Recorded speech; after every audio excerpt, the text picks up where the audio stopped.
그래서 480페이지 보시면은요, 거기 공제 한도라고 있어요. 이 한도가 항상 문제기는 합니다. 그래서 거기 공제 한도 보시면 300만 원이라고 되어 있습니다. 그래서 공제 한도는 300만 원.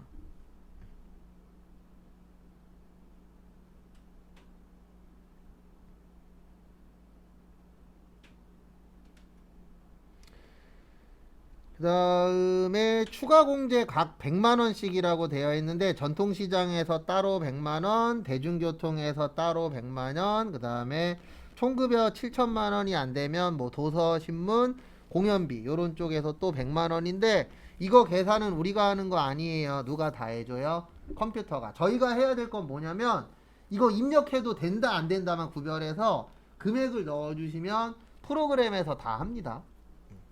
근데 예전엔 이거 다 배웠었어야 돼요. 왜냐면 계산을 내가 직접 다 해야 됐기 때문에. 근데 가면 갈수록 그런 부분들은 조금씩 줄어들고 있으세요.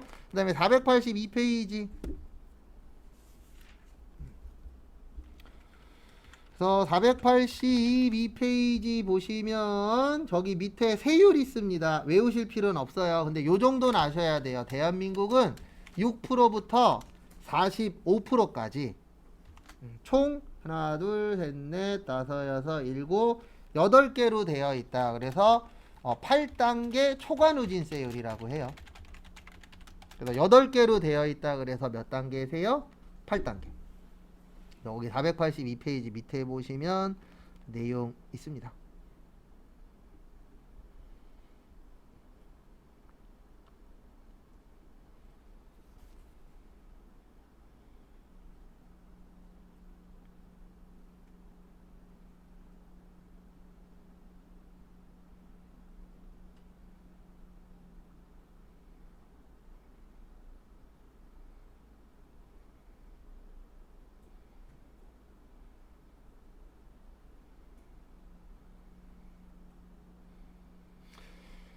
그 다음에 거기 보시면 1200만원 이하는 6%. 그래서 왜 초과 누진세율인지 보여드릴게요. 앞에 보세요.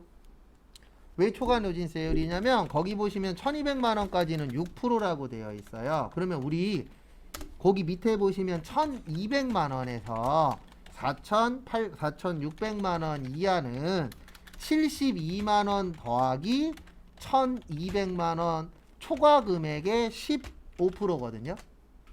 그래서 왜 이렇게 되는지 설명드릴게요. 1200만원에다가 6% 곱하면 얼마 나오죠? 72만원 나와요. 얼마 나와요? 72만원. 그래서 72만원을 기존의 금액을 깔고 시작하는 거예요. 그래서 넘은 금액에 대해서만, 초과된 금액에 대해서만 새로운 세율을 적용합니다. 그래서 이걸 뭐라 그래요? 8단계 초과 누진세율이라 그래요. 그래서 여기 잠깐 보시면 만약에 내가 2천만 원이야. 그러면 이렇게 계산하는 거예요. 어떻게 계산하냐면 2천만 원이면 72만 원 더하기 1200만 원을 넘은 금액이 800만 원이죠. 800만 원에 몇 프로요? 15%. 이렇게 계산하도록 되어 있어요. 나의 계산기. 그래서 800만 원에 15%. 그 다음에 72만 원 하면 192만 원을 세금을 내셔야 돼요. 그러니까 제가 아까 금액이 큰 사람한테 공제나 이런 걸 몰아주라 그랬잖아요. 왜 그러냐면 이 기준 금액을 넘어가면 세율이 올라가요. 그러면 세율이 올라가면 뭐를 많이 내야 되죠? 세금을 많이 내야 되잖아요. 왜냐면 여기에 100만 원은 6%거든요. 근데 이쪽에 100만 원은 몇 프로예요? 15%예요. 그러면 거기에 적용되는 세율이 어때요? 달라져요. 그래서 TV나 아니면 뭐 전문가들이 이야기할 때 보면 많이 버는 사람한테 이런 공제들을 몰아줘라. 왜 그러냐면 그 금액을 줄이면 줄일수록 내야 되는 세금이 당연히 어떻게 되죠? 줄어드는데 세율도 되게 중요하거든요. 왜냐면 6%하고 15%하고 9% 차이 나잖아요. 그러면 1200만 원이면 72만 원 내면 되는데 만약에 내가 1300만 원 벌었잖아요. 아니 1300만 원에 걸리잖아요. 여기서 말하는 1300만 원은 뺄 거 빼고예요. 계산은 이거는 월급 1300만 원이 아닙니다. 거기에서 신용카드 공제나 인적 공제나 이런 거 뺐을 때 1,300만 원이에요. 그러면 만약에 1,300만 원을 벌면 72만 원 더하기 100만 원의 15%예요. 그러면 87만 원을 내셔야 돼요. 그러니까 100만 원이 이 구간이 넘어가게 되면 그 전에는 6만 원이었는데 구간을 넘어가게 되면 15만 원으로 늘어서 9만 원을 더 내야 되는 부분이 생깁니다. 그래서 이게 세율이 어느 구간에 걸리냐가 되게 중요해요. 왜냐하면 세율에 따라서 내야 되는 세금이 어떻게 되니까요? 달라지니까. 그래서 초과되는 부분에 대해서 세율을 적용한다. 그래서 초과 누진세.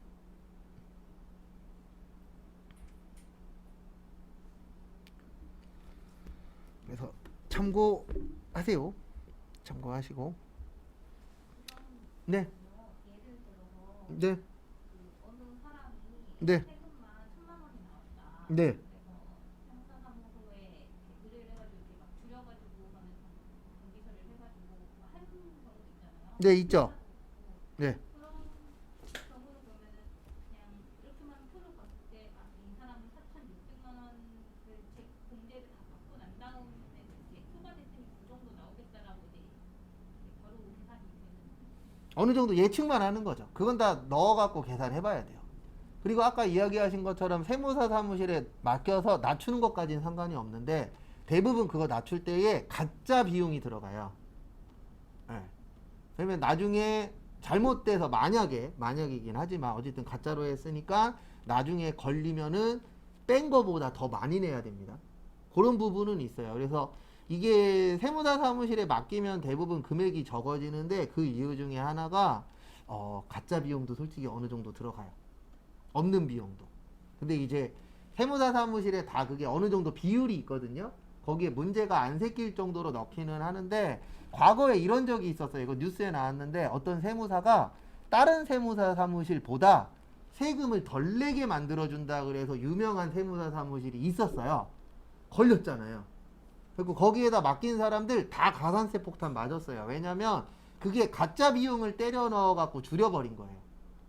그래서 그런 세무사 사무실하고 연결이 될 경우에는 주의하셔야 되는 게 세금은 덜 내지만 나중에 걸리게 되면은 뒷감당은 본인이 하는 겁니다. 근데 비용을 썼으면은 뭐 증빙이라던가 신용카드라던가 이게 썼던 것들로 확인을 하는데 그걸 100%다 확인을 못 하잖아요. 그러니까 가짜로 일단 그렇죠. 가짜를 일단 때려 넣는 거죠. 없는 거 만들어 갖고. 그래서 나중에 영수증 주세요. 조사 나오면 당연히 영수증 있냐 없냐 보잖아요. 근데 조사 나와서 봤더니 아무것도 없어. 그래갖고 인터넷 뒤져보시면 연예인들 중에 과거에 그렇게 해서 몇 명 걸린 사람이 있어요. 그러면 다들 인터뷰에 나는 몰랐다 세무사가 했다 그러는데 그거 다 거짓말이에요. 둘이서 짝짝꿍 한 다음에 한 건데 왜 걸렸냐면 과거엔 이게 되게 비일비재했거든요. 대표적인 게 택시요금. 과거엔 택시 회사에 영수증이 없었어요. 네, 저도 그거 세무사 사무실 다닐 때 했어요. 뭘 했냐면 택시를 안 탔는데 택시를 탔다고 때려 넣는 거예요. 그냥 가짜로. 1월 3일 택시비 만원, 1월 5일 택시비 25,000원 이런 식으로 그냥 넣는 거예요. 여비교통비로 해서.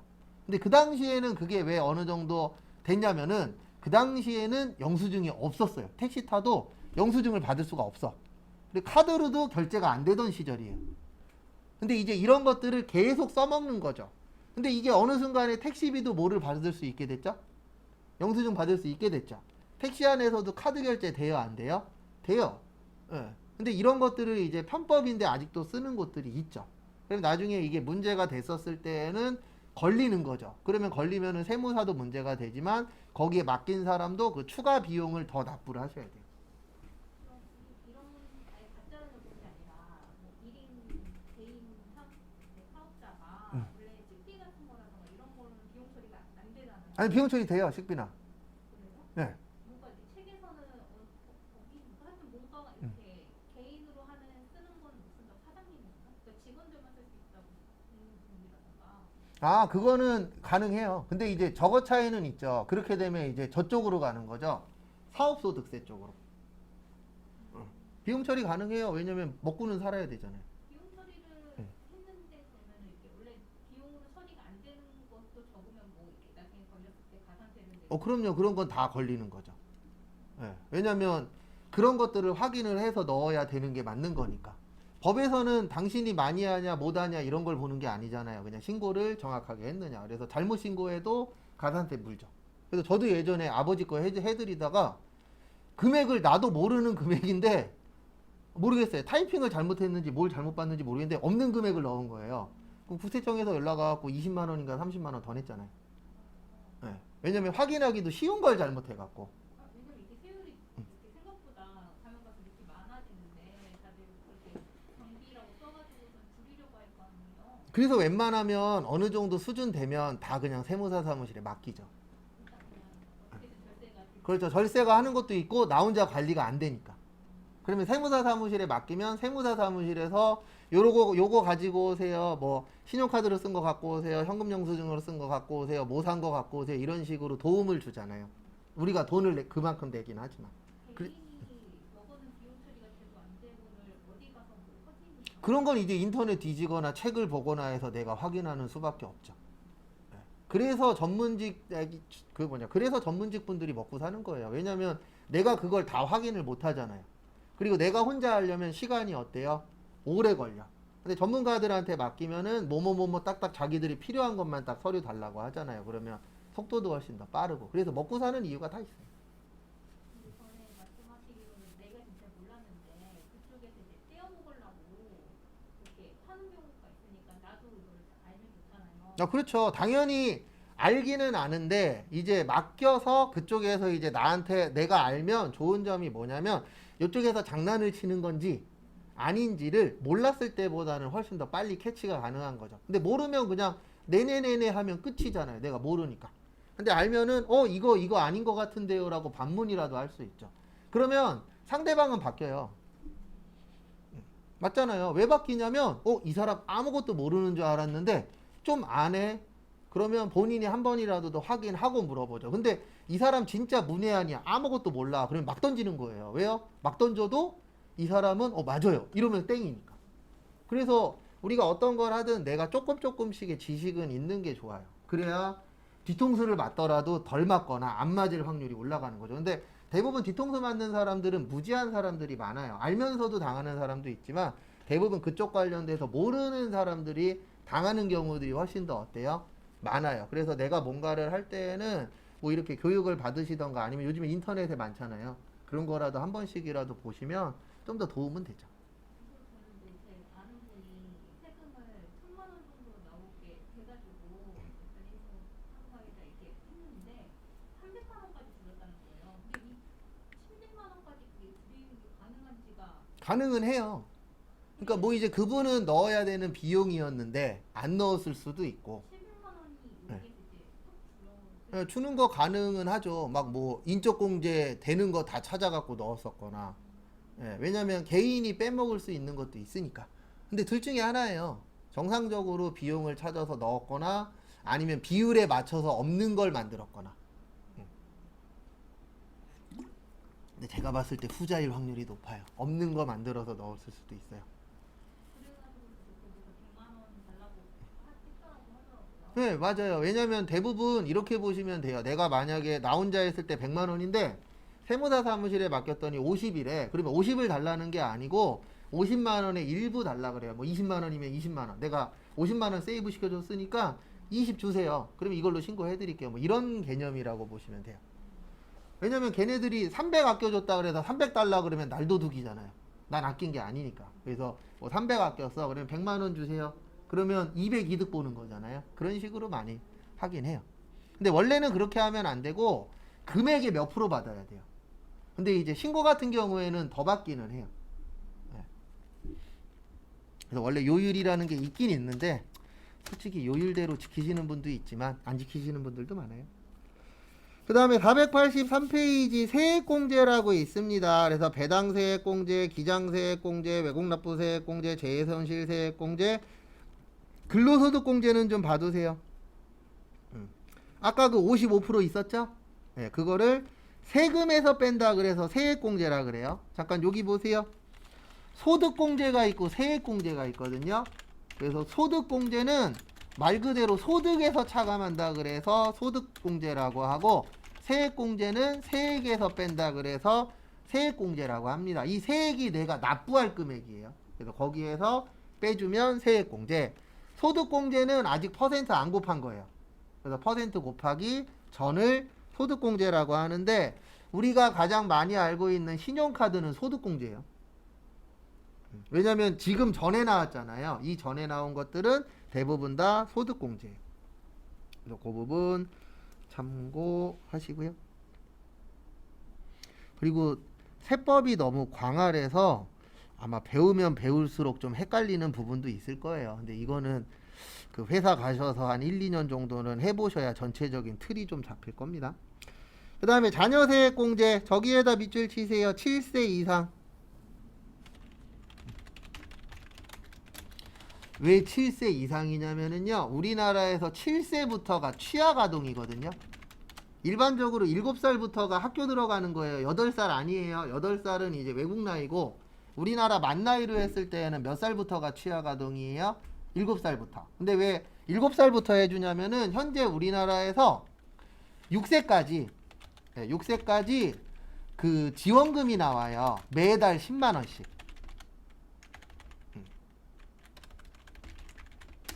그래서 저도 저희 꼬맹이 어렸을 때 매달 10만 원씩 나왔거든요. 국가에서. 그래서 6살까지는 지원금이 나오니까 6살까지는 자녀세액공제를 안 해줘요. 그래서 7세부터 요때까지 해줍니다. 20세까지. 근데 이건 안 해오셔도 돼요. 프로그램에 다 있어요.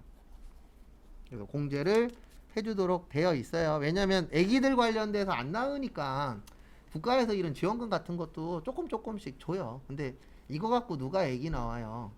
애한테 들어가는 돈이 얼마인데 한 달에.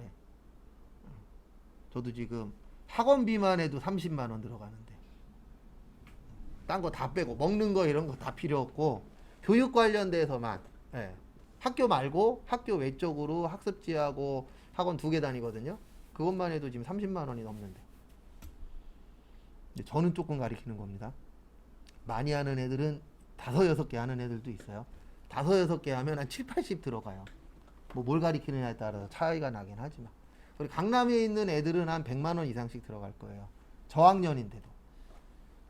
근데 이제 고학년 되면은 그게 이제 막 2, 300씩 들어가는 애들도 있죠. 그 다음에 나머지는 보실 거 없고 거기 밑에 보시면 월세 세액공제라고 있어요.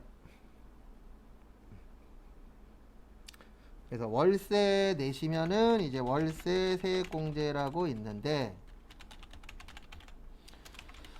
총 급여액이 7천만 원 이하여야 돼요. 7천만 원 이하. 그 다음에 집이 있으시면 안 됩니다. 무주택자여야 돼요. 무주택자. 그리고 저희 시험에는 내용이 나옵니다. 그럼 그 내용만 입력을 해주시면 컴퓨터가 다 계산은 해주도록 세팅이 되어 있어요.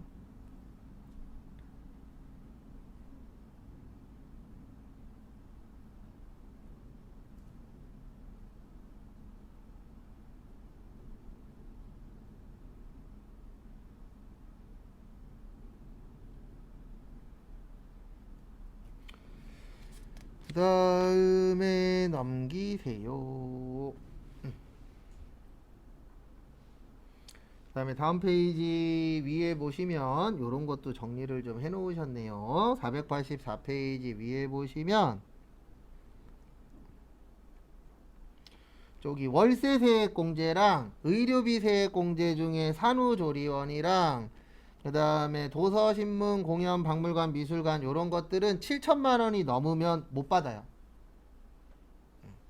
그러니까 연봉 7천만 원이 기준금액이라고 보시면 돼요.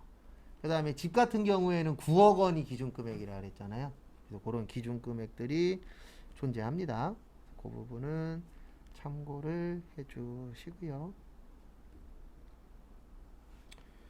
그 다음에 자녀세액공제.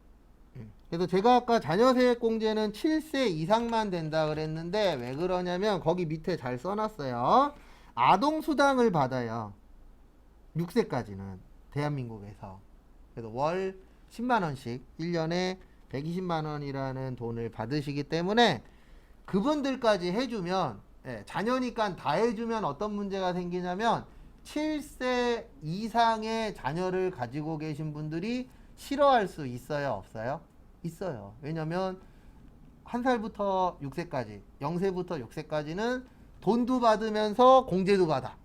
근데 나는 7세 이상의 자녀가 있으니까 공제는 또 못 받아. 이러면 사람들이 좋아하지 않잖아요. 그래서 저도 조금 짜증났었던 게, 뭐 어쩔 수 없는 거긴 하지만, 제가 서구 살았거든요. 저희 꼬맹이 처음에 태어났을 때. 근데 우리 꼬맹이 태어난 그 연도에, 그 연도에 인천 서구에서 자녀 나오면 지원 나오던 게 없어졌어요. 돈이 없다고. 그리고 우리 꼬맹이 4살인가 5살 됐을 때 다시 부활했어요.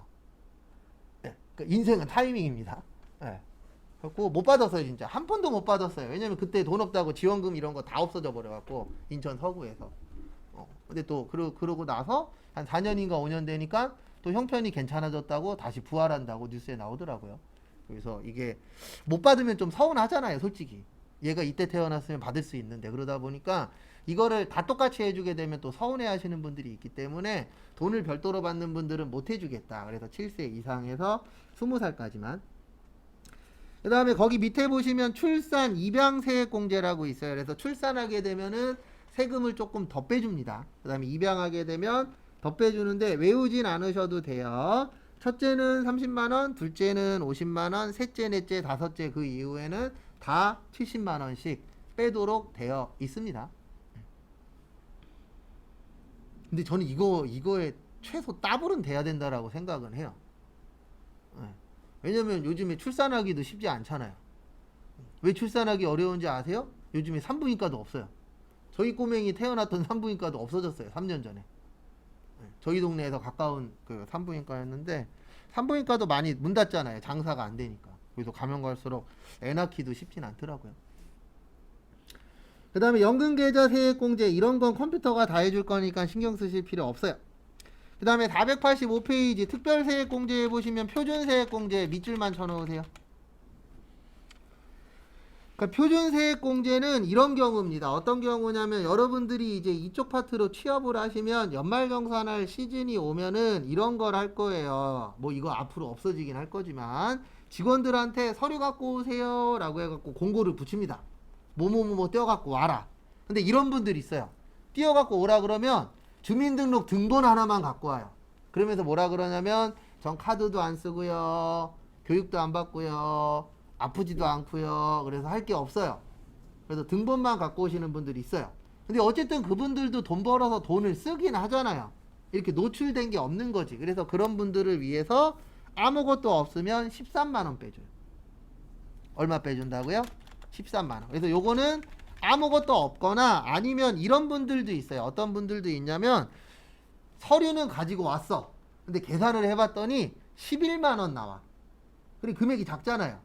얼마보다 작아요? 13만원보다. 그래서 13만원보다 작으면 무조건 13만원을 빼주도록 되어 있어요. 왜냐면 법에서 요건 표준적으로 빼주자. 왜냐면 서류가 없는 사람도 있을 거고 서류가 부족한 사람도 있을 거고 그래서 그런 분들을 위해서 최소한 얼마는 빼주자? 13만원은 빼주자라고 되어 있으세요. 그래서 그 부분은 참고를 좀 해주시고요. 그 다음에 저희 시험에 근로소득이 없는 거주자는 잘 안 나오는데 근로소득이 없는 거주자는 사업자라고 보시면 돼요. 그래서 사업자는 7만원. 그 다음에 성실사업자라고 있는데요. 성실사업자는 그냥 이렇게 생각하시면 돼요. 국가에서 하라는 거 잘하는 사람이 성실사업자입니다. 그래서 성실하게 국가에서 이거 하세요. 그러면 잘하시는 분들, 그런 분들은 12만원 빼줍니다. 그 다음에 특별세액 공제요건이라고 있는데요. 이렇게 외울 거예요. 저희는 앞에 보세요. 어떻게 외울 거냐면 보험료는 나이 봐야 되고 소득 봐야 되고 의료비는 나이 안 봐도 되고 소득 안 봐도 되고 나머지는 나이는 안 봐도 되고 소득은 봐야 돼. 이렇게 외울 거예요. 저희는 세 가지로. 제가 이래저래 해봤는데 이렇게 외우는 게 제일 쉽더라고요.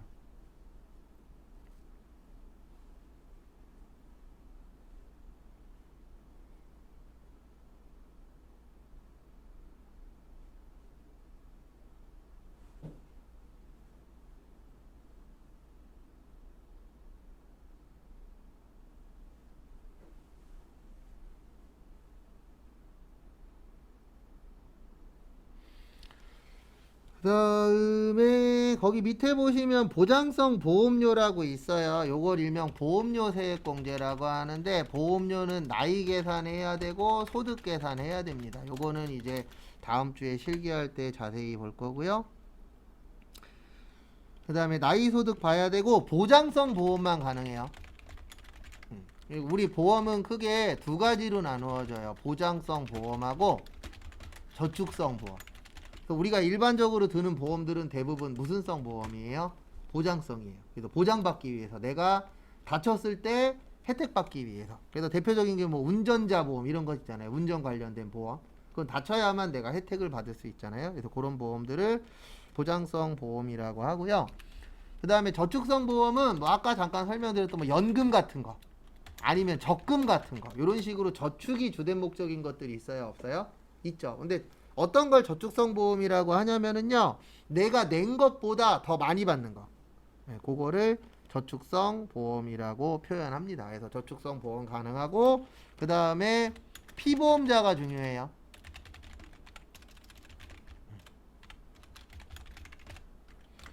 그래서 우리 보험 계약할 때 대표적으로 두 가지가 있어요. 계약자가 있고 피보험자가 있거든요. 그래서 계약자는 계약한 사람이고, 피보험자는 뭐예요? 보험 혜택 받는 사람을 피보험자라고 해요. 그래서 이런 거 많잖아요. 우리 어렸을 때 어머니가 내 거 보험 들어줬어. 그러면 대부분 계약자는 엄마, 피보험자는 나, 이렇게 되어 있습니다. 근데 이거 꼭 확인을 해보세요. 뭐 확인을 하시냐면, 보험 갖고 계신 분들, 이거 두 개가 내 이름으로 다 되어 있는지 꼭 확인하셔야 돼요. 지금 성인이니까. 왜냐면 이거 계약자하고 피보험자가 다르면은요, 보험사에다가 뭔가 알아봤을 때 안 알려줘요. 저도 그래서 맞춰놨는데, 연락하잖아요. 전화해서 만약에 물어보잖아요. 그러면 알려줄 수 있는 게 있고 못 알려주는 게 있어요. 이게 다르면은. 그래서 저기 어머님 손잡고 보험회사 가서 이거 바꾸셔야 돼요. 그래야 나중에 내가 뭔가 알아볼 때에 좀 더 편하게 알아볼 수 있더라고요. 그래서 저도 이거 바꿔놨었어요. 그래서 피보험자는 보험을 적용받는 사람, 그 다음에 계약자는 말 그대로 계약한 사람. 이게 다르면 꼭 맞춰주세요.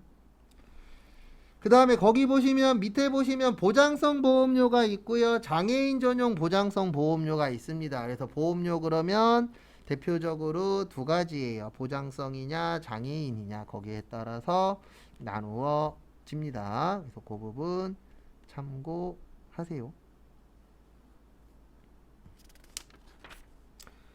그 다음에 487페이지.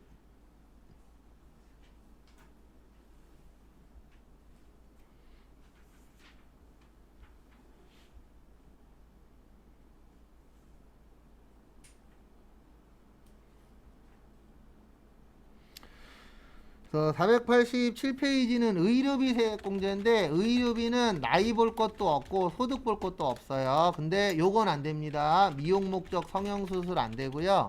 왜냐면 미용 목적은 의료비가 아니잖아요. 그래서 미용 목적 성형수술 안 되고, 그 다음에 건강 증진식품 안 돼요. 왜냐면 건강 증진식품도 대부분 의료로 인정 안 합니다. 건강 보조식품이잖아요, 증진하는 게. 그래서 의료 행위로는 인정을 안 한다라는 거 참고하시고, 그 다음에 안 되는 것들도 있고 되는 것들도 있는데요. 거기 안 되는 거 한번 잘 봐두세요. 외국에서 쓴 거 안 돼요. 그 다음에 건강증진 안 되고, 미용 목적 안 되고, 간병인도 안 됩니다. 아직 우리나라는. 이거는 좀 앞으로 바뀔 것 같긴 한데 아직은 안 돼요. 그래서 간병인을 아직 대한민국에서는 그 의료 행위로는 보지 않습니다. 그래서 간병인 안 돼요. 그 다음에 실손보험 받은 거 안 돼요. 실손보험 안 됩니다. 그 다음에 거기 왼쪽에 잘 나와 있는데, 시력 보정용 안경하고 콘택트 렌즈는 1인당 50만원까지 돼요. 그 다음에 임신 관련된 거 되고, 출산 관련된 거 되고, 산후조리원 됩니다. 그래서 산후조리원 되는데, 산후조리원은 7천만원 이하여야 되고요. 그 다음에 1회당 200만원까지 가능합니다.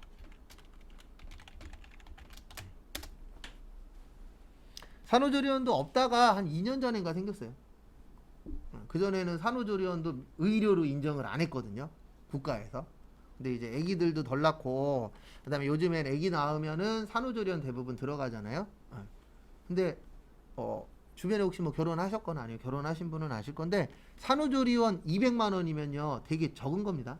웬만하면 200 넘어요. 그것도 일주일인가 2주일 있는데 저희도 알아봤다가 집에서 하긴 했는데 비싸요 산후조리원. 거기다 웃긴 게 뭐냐면 완전 고시원하고 똑같아요. 창문 하나 있냐 없냐에 따라서 30만 원인가 50만 원이 왔다 갔다 해요. 약간 뭐 이제 애기들을 위한 거긴 한데 좀 약간 상업적인 목적이 워낙 세다 보니까. 그래서 일부러 서울에는 그런 사람도 있대잖아요. 서울에 산후조리원 중에 그 비싼 동네에 돈 있는 사람들만 오는 산후조리원 있거든요. 몇 천만 원짜리 산후조리원. 일부러 거기로 가는 사람도 있어요. 어렸을 때부터 인맥 키워준다고. 근데 그런 건 뭐 어느 정도 돈이 있어야 가능하긴 하지만 몇 천만 원짜리도 있고 중국에 가면은 몇 억짜리 산후조리원도 있습니다. 몇 억짜리도 있어요. 뭐 그런 건 솔직히 딴 동네 얘기니까. 근데 참고로 우리나라 산후조리원이 일본에서 유명해요. 왜 그러냐면 일본의 어느 유명 연예인이 우리나라 와서 산후조리원을 이용한 적이 있었어요. 그때 많이 이렇게 퍼졌다 그러더라고요. 그래서 한국 산후조리원이 좀 유명하다라고 나오더라고요. 그 다음에 거기 밑에 보시면 뭐 난임시술비니 미수관이 특정의료비니 일반의료비니 이런 건 걱정하실 필요 없습니다. 컴퓨터가 알아서 다 할 거예요. 그 다음에 489페이지.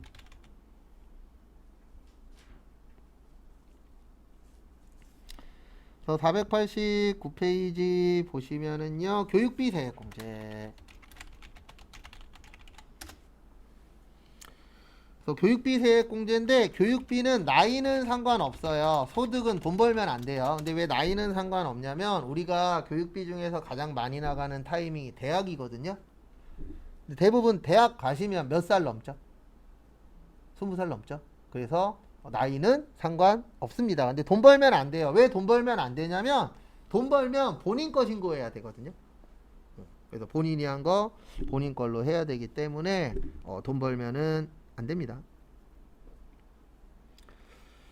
그 다음에 이 교육비 공제에서 아셔야 되는 게 여러 가지 있는데요. 그 중에 하나가 직계존속은 안 돼요.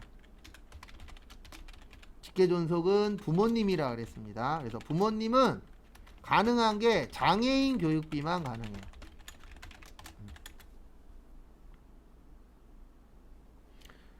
그래서 이게 무슨 얘기냐면은요, 이거예요. 뭐냐면 우리 그 부모님들이 과거에 이제 교육을 많이 못 받으신 분들이 많으세요. 그래서 요즘에 초중고 이렇게 다니시는 부모님들 계시거든요. 아니면 대학 가시는 할아버지 할머니 계시잖아요. 그런 분들 금액적으로 지원해 드린 건 인정이 안 돼요. 그래서 결론은 본인 돈으로 가래요. 세법에서는. 근데 장애인 교육비는 됩니다. 그 부분 참고하시고. 그 다음에 또 보실 게 외국 교육비 가능해요. 그래서 유일하게 외국은 교육비만 됩니다.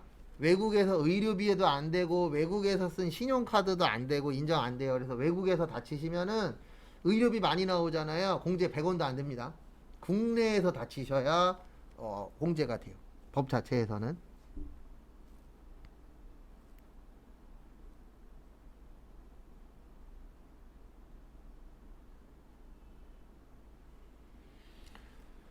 그래서 외국은 유일하게 뭐만 된다고요? 교육비만. 근데 이게 되는 이유 중에 하나가 뭐냐면 과거에 한때 기러기 아빠라고 난리였었잖아요. 그래서 최근에도 이제 환율이 올라가면서 다시 그 기러기 아빠 이런 상황들이 조금씩 뉴스에 나오긴 했었는데 다행히도 현재는 약간 좀 보합세라 잠깐 나왔다가 안 나오더라고요. 그 다음에 미취학 아동만 학원비 가능해요. 학원비는 다른 분들은 안 돼요. 미취학 아동만 돼요.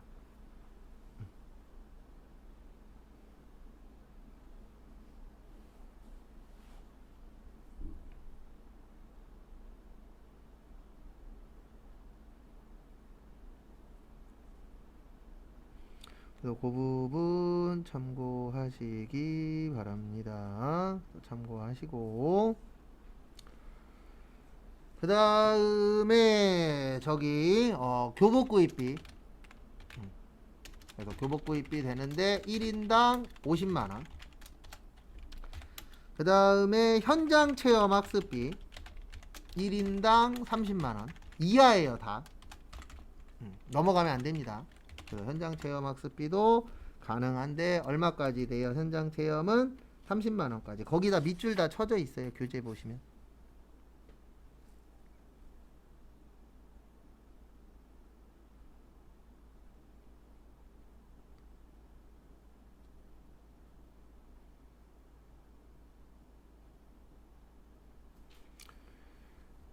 그 다음에 여기로 와주세요. 교재는 491페이지.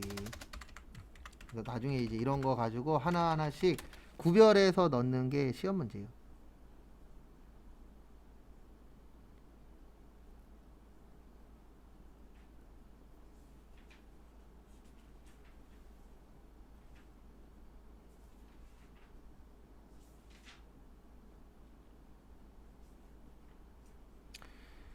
그 다음에 다음 것도 보시면 기부금 세액공제. 그래서 기부금 세액공제 옆에다가 이렇게 써주세요. 나이 X 소득 동그라미. 우리 원래 제대로 공부하면 기부금이 제일 어려워요. 왜냐면 기부금 종류 어마무시하게 많잖아요. 그래서 우리는 이렇게 기억할 거예요. 법정이라고 있거든요. 법정 기부금. 요거는 국가 관련된 거예요.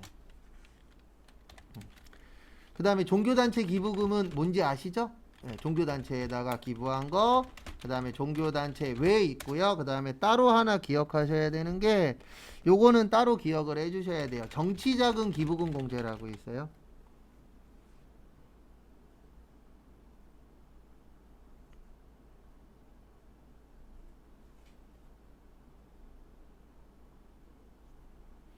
그래서 정치인 분들한테 기부하는 걸 뭐라 그래요? 정치자금 기부금이라고 표현합니다.